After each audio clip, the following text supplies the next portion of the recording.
Well, welcome. I'm Lee Jenkins, And I'm Kelly Lippert. and we are going to have a great time today talking about the release of our newest book together, How to Create a Perfect Home School. You will learn a lot, and so will we. It'll be fun together. It's a joy to have this opportunity to share with you. Awesome. All right, well, let's And then let me thank you.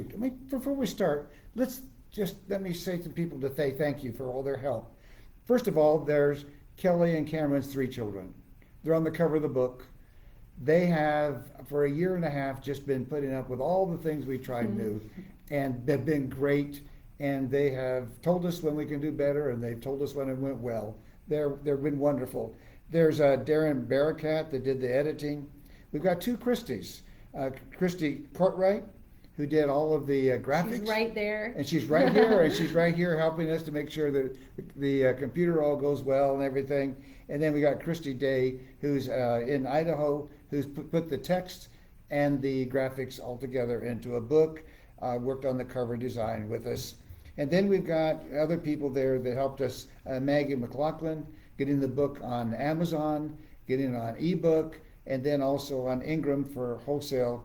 And then Martha Bowen, who's behind all of this and lives in Pennsylvania, and she's the one that just knows, she's the expert in how to do publishing on Amazon, and we rely on her advice all along the way. So thank you to all these people who have been such a joy to work with. Yes, thank you to everyone. All right, well, we're going to do a Q&A at the end. We have Christy, who's moderating in the comments. And if you have a question, just type it out and then make sure you put your email address, because if we answer your question, then you'll get a little gift in the mail. So we want to make sure that we can contact you. So yeah, make sure you do that. And so a common question, we wanted to answer this before anything. A common question that we get is how you can be of help for us and getting the word out. Well, first of all, we want you to tell all of the homeschool families you know. You can share it on Facebook. You can, and it's on Amazon. So you find us, How to Create a Perfect Homeschool on Amazon, share it, and share it with also any educator that has the ability to be flexible in their classrooms, because even though it says how to create a perfect homeschool, this is educating children, so it doesn't matter if they're in a classroom. So if a teacher has that flexibility in their classroom, they would definitely be able to use the concepts in this book. And just so you know, the ideas that are in here that we did with Kelly's three children, all the ideas came from classroom teachers at one time. Now, they were superior, 1 in a million classroom teachers, but they were just superb. And we took those ideas and applied them into a homeschool environment. So yes, please share both kinds of teachers, the homeschool teachers and the teachers that are in the classroom, if they have the flexibility to establish how they're going to do their own teaching. Yeah, and then, and we wanted to share that it's pretty exciting that the book is already a #1 bestseller in a few categories. So we're really excited about that, excuse me. It's, let's see, #1 in curricula and teacher and student mentoring and lesson planning and experimental educational, what is it? Yeah, experimental educational matters. And then #1 in elementary education. Think about that. Super cool. And that's bestseller, #1 bestseller in that category. What was interesting to me was we even outperformed some of the books that were on Lego. So, yeah, that's awesome. that was exciting to see. So how did this all come about? Kelly will tell you the story. Yes, so we had moved in April of 2021 and ended up being close to Lee. We knew him through our church, and just in that month, we started talking about what I was doing for a curriculum for the kiddos since I was homeschooling. And we were coming to a close in that year, and Lee was like, so what do you think about me trying to help you create your own curriculum? And I was like, sure. But in my mind, I was like, he knows this. I was kind of like, you're crazy. This isn't going to work. And in fact, after our first meeting, I still ordered a curriculum because I told him, I was like, I don't think I can do this. Yeah. I don't think this is going to work. Anyway, but he was patient with me. And we went through, he told me all about how he would educate in his classrooms when he was a classroom teacher, and all of the teachers that he had seen do all of these awesome activities. So we started making notes on like what we would do, and then my kids were like little guinea pigs in the best of ways. And he would come over and he would help me implement some different activities and use some of the materials that he created a while back that just really got to the root of knowing math and reading and not just worksheets, like actual activities that my kids could do to help strengthen their knowledge. I think we started mostly with math. Yes. And anyway, so that's where it all started. We did that, and we worked through an entire year of curriculum where finally, actually, the curriculum that I ended up buying, I think I did 1 page of it. It's still sitting in I still have it, probably because I just haven't given it away yet, but I never needed it because my kids loved what we were doing because they were fun activities, and the knowledge that they were acquiring was deeper than I had ever seen my kids have with any curriculum that I had ever used. So they were having more fun and learning more, so I knew that I had to keep going with this. And there was a lot of, like trying to figure out how to do it successfully, but I feel like obviously we're here now, so it was a success. Yeah. One way to think of this is to think about you can buy a custom home or you can buy a track home. Now we know a track home, you have some choices. What color do you want the paint maybe, and do you want a mirror here, do you want a shelf, and you've got some choices. And you can buy a program and you have a few choices. But with what's in How to Create a Perfect Homeschool, think of yourself as building a custom education program. You're not only the architect, you get to design it, and beyond that, then you're the builder. You get to implement what you designed. So if you want the power, in order to have the very best program for your kids, this is the resource for you. It will give you that information. So then there's a little more, why this book and not others? Why on the back of the book does one of the people writing there, Kathy Eggers, had said, this is the book that every parent must read? Why do people say that? So let me talk through that with you for a minute.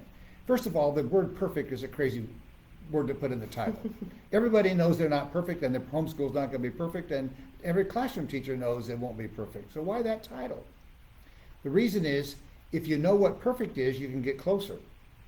You're not going to get there, but you can get closer. If you don't know what perfect is, you'll never get closer. So the book starts with, well, what would perfect education be for home educators or classroom? And perfect is, in our opinion, that the love of learning children are born with, God gave it to them, the love of learning that they brought with them to kindergarten, that love of learning is maintained the next 12 years after kindergarten. That would be perfect. Because if the kids still love learning as much as they once did in kindergarten, wow, look what can be accomplished in our whole country if that were to happen. And every time I ask educators and I did last week with an assistant principal in a high school, I said, what % of the kids still love learning when they're a junior and senior in high school? They're as excited to come to school and learn now as they once were in kindergarten. Consistently, the answer is 10% or less. Wow. Now, are the teachers discouraging kids on purpose? Absolutely not. Absolutely not. It's built into the system. And so we want you to build the custom school for your kids where you maintain that enthusiasm all the way through. Some other reasons. I want you to have this triplet of words. It comes from John Hattie out of Melbourne, Australia. Skill, will, and thrill. You see, many of the things that we buy will help the kids learn the skill. But while they're in the process of learning the skill, they learn to hate it. I mean, look how many kids are out there that finally do learn how to read and they hate it, they never want to read again. That's crazy. So think of it. Remember this. If nothing else in our time together, remember this: skill, will, thrill. We want the will to work hard maintained. We want them to get thrill from the learning. So when is thrill wrong? Do this boring work all week and then on Friday we'll get to have fun. No. The thrill is to come from the learning all week long. We want them to complain because they're not having school on Friday. They have to go do something fun. No, the thrills from the learning. So we want the skill to be higher than what would normally be expected. We want the will to work hard maintained, and we want the thrill to come from the learning. So there's lots of resources we provide for you. There's some available now. Just for example, we have, they're on the website. There's books that are, these are Aesop books. And then there are books written based on the Bible. And there you see Kelly's holding the Christmas book. Here's a week with Joshua. And here is 2 weeks with Paul. These are books written to help kids that are learning how to read. Not the ones that already know how to read, but they're learning how to read. Why? Because we want the thrill to stay high. So every resource that's provided for you on the website is going to be from that same mindset. How do we provide materials that keep the thrill and the will alive while they maintain the skill? And Kelly, that book that you showed, The Thirsty Crow, is one of your son's favorite That's why books. I chose to show it. Yeah. Yes, it was one of my kiddos' favorites. He loved it because even before, if you read the book, you'll hear some stories about him and how he likes to pretend he doesn't know how to do things because he doesn't feel like doing it, or he's not ready. And Lee really walked me through that with him because I was really worried about him not knowing his alphabet. And I found out he's just pretending not to know his alphabet because he didn't want to practice. And so I was really worried about it. Then Lee was like, here, let's try this. And he pretended like he didn't know how to read it at first. But then when he saw how easy it was, he would go through it. And this was the only book he would read. He wouldn't read anything else because then he saw how easy this was, that he could read. Because look, the crow is on almost every single page. I mean, the picture of it is, but the word crow is on every page. So he knew that he could read that word every page. And then he just loved it. So he took this around with him all the time. I have a fondness for this book because of that reason. I couldn't get him to do anything else. So. And one of the things that Bill Martin Jr., who wrote Brown Bear, and 300 other books, is referenced often. But he always said whole book success is so huge. Kids have to have experience of reading whole books. A poem, a chapter in a big book. They don't do it. They want to read a book from cover to cover. And they want to hear themselves read it at a normal speed, not barking slowly at the words, but read it at a normal speed. They need that. So there's lots of resources available to you. And then I'll lead you with this. We would never say that how to create a perfect homeschool and all the resources that are mentioned and accompany it would be a complete program. We would not say that. It's not a program, first of all. It's not a program. And it's not complete because there's other things out there. What we have here for you is a navigation system. If you think about all the components on a big ship, yeah, there's a lot of important things, but navigation is kind of huge. You got to know where you're going or you're going to have a wreck, okay? And that's true with the homeschool journey for the 13 years. This is the navigation system to guide you for the 13 years. And then you'll be able to pick out other materials, the ones we have and others, that will maintain the will, maintain the thrill, and they will gain skill beyond what anybody expects for their age. So think about it as a navigation system as you go through the whole system there. It's I was going to show some of the things that we have available is we have standards for grade levels K through 6, and then and really up Yes. past that, but we're focusing more on K through 6, and it gives you the idea of, it gives you all the things that you need from K through 6 to teach them in each year. And whether or not you are, sometimes my kids have tested out of math for say, like last year my son was in 2nd grade, and when we wrote most of this book, and he tested out like in March, I believe, is when he tested out of 2nd grade. He got all of the standards, he knew them, so anyway, we could move on to 3rd grade, and those are available to you. Those are the kinds of things that we have, and we have so much coming. It's so exciting. I can't wait to show you all what is coming, because has been so beneficial to our family. So. Okay, and we thank you for joining. And now, Christy, are there some questions that have come in? We haven't had any questions, but I have heard some talking about what do you do when you get pushback from your kids? Like if you have a student at home and they're just like not in the mood to learn, do you have any tips and tricks on how to navigate that situation? Well, I can answer it. We can both answer it. What would you want to start, Kelly, or me too? Oh yeah. Well, I can say one of the things that Lee helped me with, because I never would have come up with it on my own, was the do nothing chair. And I talk about this in the book. So of course, I think that we all have struggled. If you are a homeschool, I mean, really anyone, it doesn't matter. If you have children, you've struggled with that pushback, right? Homework, whatever it is. Well, sometimes when we're doing work, if it's school time and my child doesn't want to do something, I'm like, okay, well, we need to do school with a good attitude. If you're not ready to do that, you have the choice to do school with a good attitude, or you can go in the do nothing chair. And it's not a disciplinary thing at all. There's a chair that we have that you can see the school table. If you're not ready to do that, just go sit there, relax. Take some time, be quiet within yourself, and take that time in the do nothing chair. And you can do that until you're ready to come do school with a positive attitude. And that has been great, because sometimes my kids are overloaded and I am ready to get school done, whereas they might not be. And so that's been something really big when they have the pushback. We do the do nothing chair. So that's one of the things. Yeah. And then let's just talk about methods. It's very likely, in fact, we're almost certain, that when they're pushing back, what the adult wants them to learn is the right thing. The problem is the kids don't like the method we've chosen for them to learn it. So we have to back off and say, okay, there must be thousands of ways to learn what we want for them to learn. There's not just one way.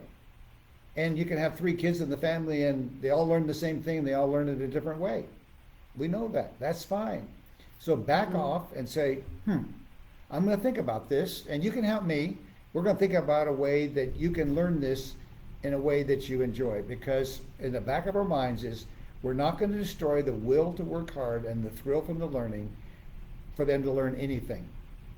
They can learn all of it and gain great thrill from it. We can figure it out. We can do it. So in the guidance in the book will guide you through that. You'll have a navigation system that'll last you until your last kid finishes high school and is launched off to college and in other pursuits.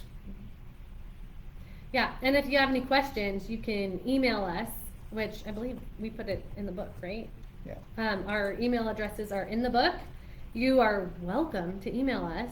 And so if you read it and have any questions, we would love to just communicate with you, because I think sometimes it's a little daunting. I've had friends, they're just a little bit hesitant because they're like me, who, okay, do I really feel the confidence to do this? Well, we're here to help you have that confidence, because I promise you, I had a child who I swore didn't know his alphabet or wouldn't ever know his alphabet, and I have done all the things that Lee has helped me implement, and now he reads. And I did it the amount of times I sat down with him and had an actual, let's figure out how to read these words. It was very, very few. I mean, less than 5. And he is reading fluently now. And because I did the things in this book, and there wasn't any pushback when I did the things in this book. Whereas when I sat down with him and read with him or tried to teach him, it was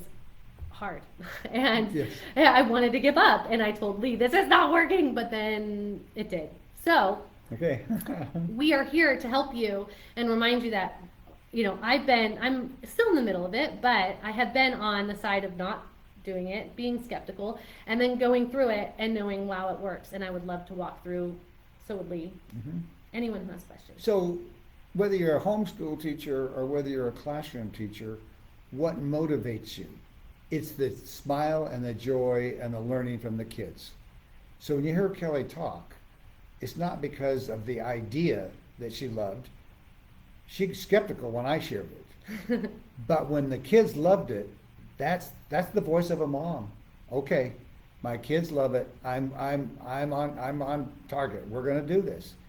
And if the kids hate it, then she's going to say, Lee, you're crazy.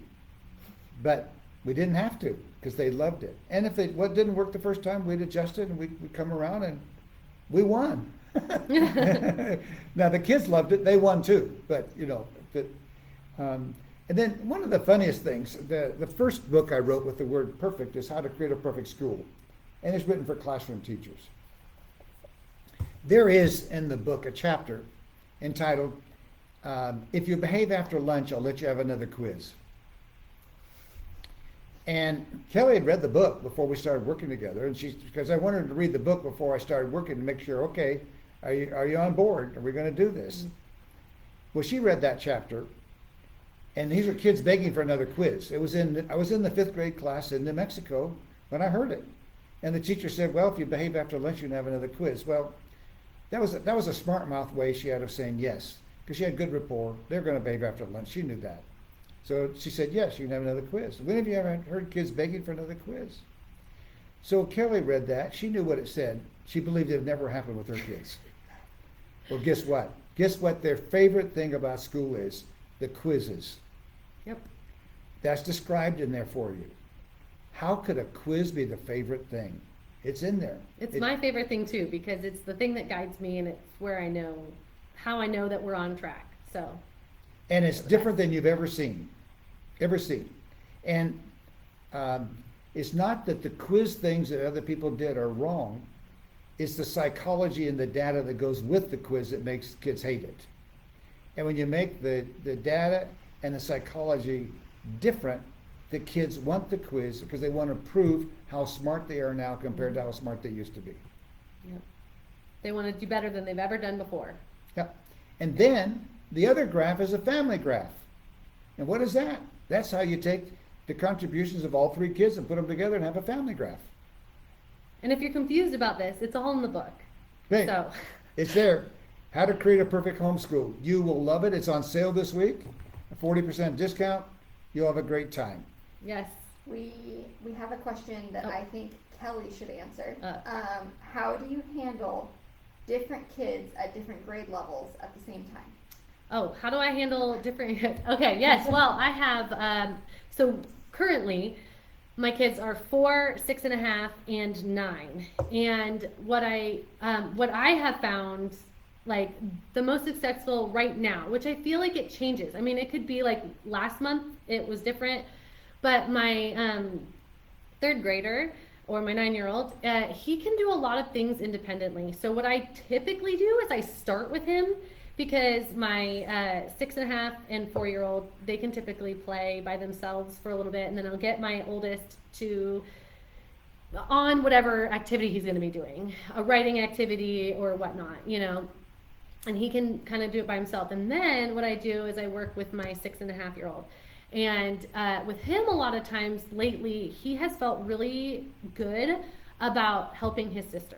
So I want him to be practicing reading, and so a lot of times I will give him a book that I know that he can read, and I'll ask him to read it to his sister.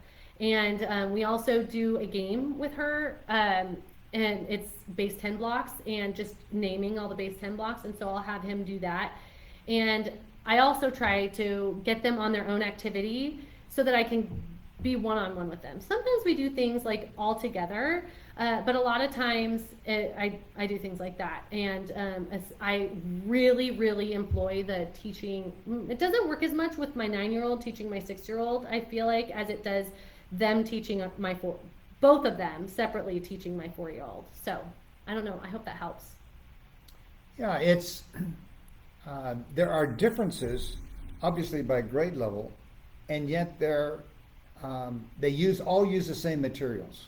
So we just take about the math. The 4, the 6, and the 9-year-old all use base 10 blocks. They all use pattern blocks.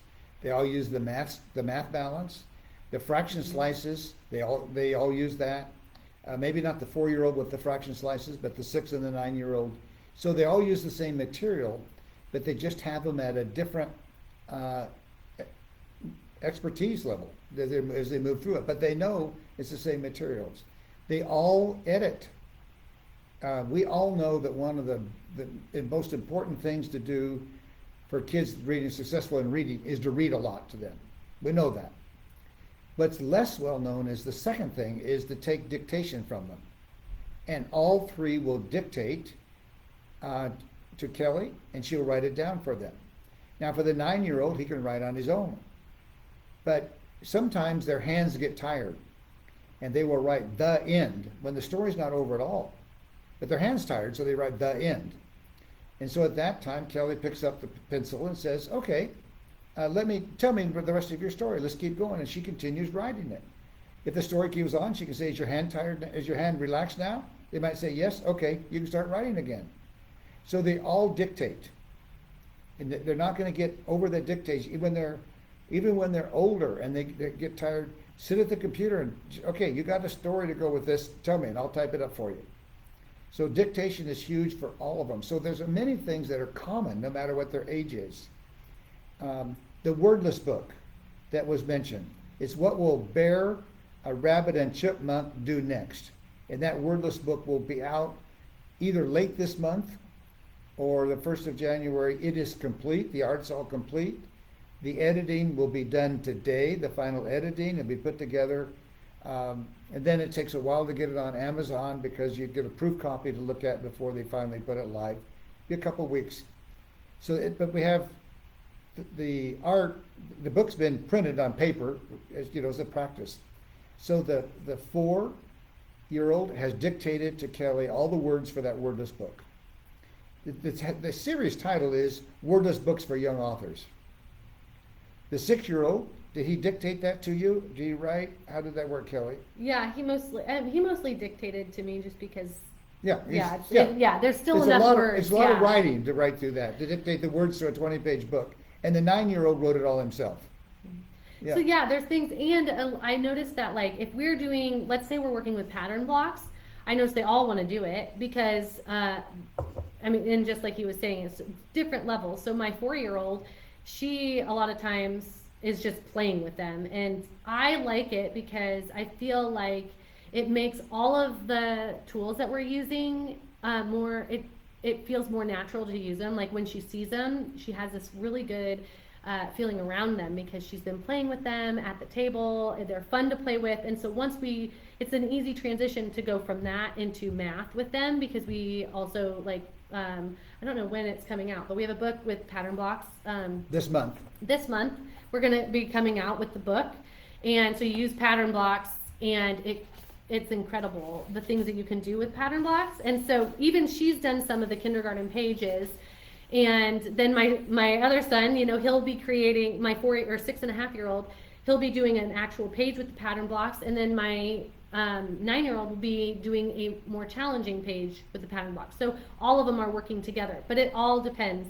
I know that we kind of have gone on about this, but it always seems, I feel like we've gotten this question before where it's it does seem really hard, but the beauty of homeschool is that you don't need to school them all at the same time. I noticed that my 6 and 4-year-old, can be in the playroom while I'm getting my 9-year-old ready, and he has a longer attention span, should have that as a 3rd grader, and does more schooling than my 6 and 4-year-old. So in the book there is on every one of our books you can see here that there's a QR code. So in this book, the QR code, when you go on that, it will give you all of the appendices. So all of the appendices are there to download any one that you want. And then in all of the other books, the math books, the literacy book, there's a QR code. And so the worksheets for students, let's take the pattern block book that Kelly was just talking about. It's got two parts. It's got a teacher guide and directions, and then it's got pages to give the kids. It's cumbersome to go to the copy machine and copy one page and then open it back up and copy another page and open it back up, copy another page. It gets cumbersome. But you use the QR code and all the worksheets of the pattern block come to you. And you're able to print them off and use it for all three kids. You only buy one. That's the beauty of this, and that's another thing that is so great about all of the things that, all of the materials that are coming out. You can use the book. So let's just say the pattern block book. How much it was? Yeah. It's like yeah, $39. So it's about $40. But the beauty of that is that you are going to get a $40 book that you can use K through 6 for all of the kids in your family. You don't have to use it and dump it and buy it again for each child, which and some some curriculums that happens, even though this isn't a curriculum, but that's just something that has been really appealing to me, is that the prices. Yeah, it's very, for the long term, you save a lot of money, absolutely a lot of money. Well, thank you for joining us. Thank you so much. Just a minute, so Christy saying something? One more question. Oh, one more question. Yes. Will you teach history, and how do you get material for that? Okay. History is fun. Yes, it's fun. Okay. In the book, we talk about that so many adults say, I hated history when I was in school, and now I love it. So then you ask those adults who now love it, oh, did you go get your old copy from college that said History 101? Did you get that and read it again? Of course not. They were reading history that they're interested in. So what can we do for kids so they never go through that hate history, and then when they get an adult, when they can choose what they want to read it? So we recommend, and we're using a timeline. It's an accordion timeline. That's there from starting from 2500 BC and earlier up to current time. It's a timeline with a page for each century and then each decade as you get closer and closer. I wish I had it here to show you, but if you go on Amazon and you search for it's like a scrapbook accordion, you'll see some examples. And so it's like a book, and you open it where the covers are not connected, and you just open it up and you can spread it out like a timeline. And then there you just put stickers on the top, which we will be coming out with stickers so you can label it, and those will be for sale. And then even though we won't have a book per se on history for here it is. And also in the appendix, when you download that with the QR code, there's what you need for the labels to print it on the labels with 32 labels. So that's what you can order, 2 columns and 16 rows, and you've got exactly what the labels you need, and there's the labels. Print them out. And we've done books like what has worked with us is that we implement history. It's just all around us all the time. So like we get who was books, and when we're talking about someone or they're interested in something, we want to read more about it, and then we place that person on the timeline or event. So we've done like Abraham Lincoln, Martin Luther King Jr., and events from the Bible that we wanted to include. And it's just it's a history for us is just running always. We're going to keep this and always add to it. And of course, as they get older, it's different, but we're K through 6. So the timeline, well, let me back up. The U.S. History 101, what they wanted to do was they wrote it all in order. And so you want them to have in their mind, kind of a chronology. But we start with, in the elementary school, what are you interested in? You talked about, Kelly, that they were interested in Mozart at one time. Oh, yes. Yeah, so Mozart's in there, okay? So you follow their interest, what they're interested in. But in order for them to get that picture of how this all fits together in a sequence, then we write about it in that accordion timeline so they can see it, but we stay with their interest just like the adults do now who love history. Mm-hmm. They only read history about what they're interested in. And then, so we build that in elementary school, that, still that love of all of it.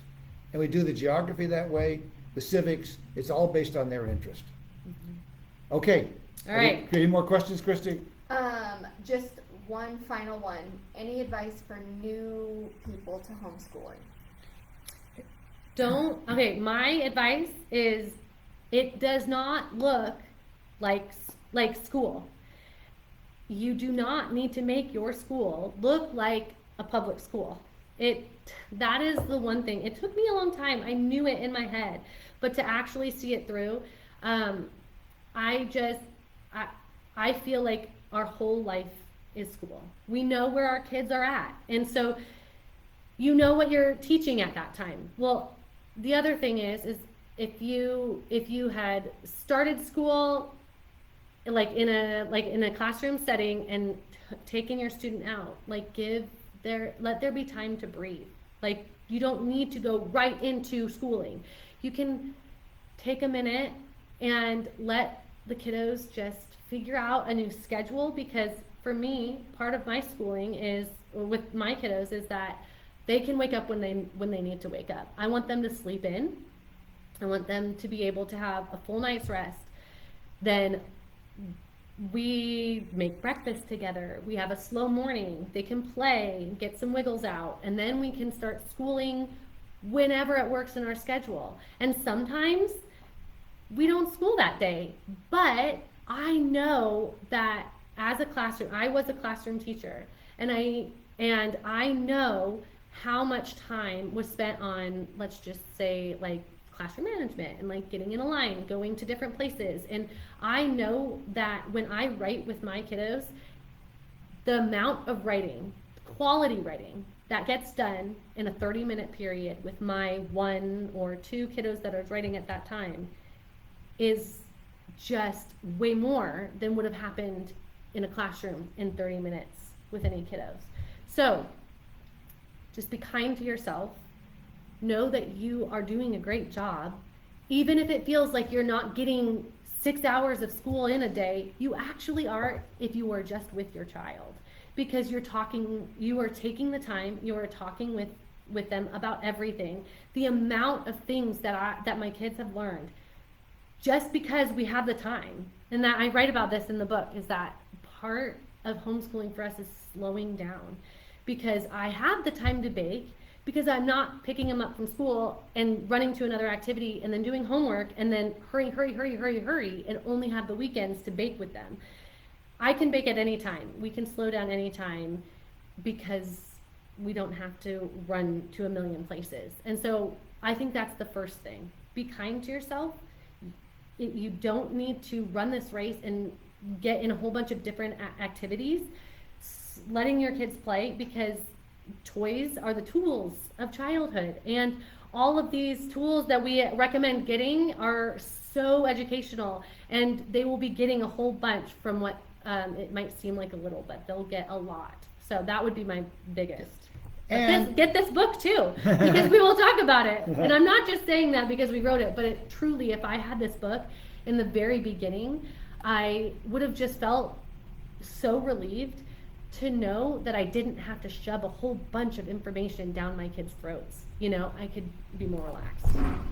And think about it, they're learning more than what's expected from kids at their grade level. With this, all the things you said about relaxation, and they're learning more. Wow, such a deal. Yeah. Thank you. Thank you for joining us. Appreciate it. Bye now.